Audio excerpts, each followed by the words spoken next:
ಭಾಗ್ಯಶಿಲ್ಪಿಗಳು ಪ್ರಶ್ನೋತ್ತರ. ವಾಕ್ಯ 4. ತಾವು ಕಡಿಮೆ ಮಾತನಾಡಿದ್ದೀರಿ, ಹೆಚ್ಚು ಕೆಲಸ ಮಾಡಿದ್ದೀರಿ. ಆಯ್ಕೆ. ಈ ವಾಕ್ಯವನ್ನು ಭಾಗ್ಯಶಿಲ್ಪಿಗಳು ಗದ್ಯದಲ್ಲಿರುವ ಶ್ರೀ ಡಿ.ಎಸ್. ಜಯಪ್ಪಗೌಡ ಅವರು ರಚಿಸಿರುವ ದಿವಾನ್ ಸರ್ ಎಂ ವಿಶ್ವೇಶ್ವರಯ್ಯನವರ ಕಾರ್ಯ ಸಾಧನೆಗಳು ಎಂಬ ಕೃತಿಯಿಂದ ಆಯ್ದ ಸರ್ ಎಂ ವಿಶ್ವೇಶ್ವರಯ್ಯ ಎಂಬ ಭಾಗದಿಂದ ಆರಿಸಿಕೊಳ್ಳಲಾಗಿದೆ.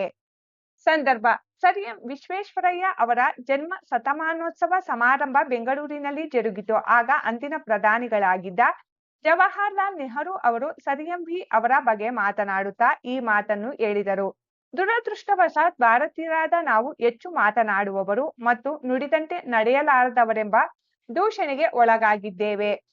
ತಾವು ಈ ಮಾತಿಗೆ ಬಹುದೊಡ್ಡ ರೀತಿಯಲ್ಲಿ ಹೊರತಾಗಿದ್ದೀರಿ. ತಾವು ಕಡಿಮೆ ಮಾತನಾಡಿದ್ದೀರಿ, ಹೆಚ್ಚು ಕೆಲಸ ಮಾಡಿದ್ದೀರಿ. ಅದನ್ನು ನಾವು ತಮ್ಮಿಂದ ಕಲಿಯೋಣ ಎಂದು ಆ ಸಂದರ್ಭದಲ್ಲಿ ಹೊಗಳಿದರು. ಸ್ವಾರಸ್ಯ: ಈ ವಾಕ್ಯವು ನುಡಿಗಿಂತ ನಡೆ ಲೇಸು ಎಂಬ ಅರ್ಥದೊಂದಿಗೆ ವಿಶ್ವೇಶ್ವರಯ್ಯನವರ ವಾಸ್ತವ ಚಿಂತನೆ, ಕಾರ್ಯತತ್ಪರತೆ, ನಿಸ್ವಾರ್ಥ ನಡೆಯನ್ನು ಸ್ವಾರಸ್ಯಕರವಾಗಿ ವರ್ಣಿಸಲಾಗಿದೆ.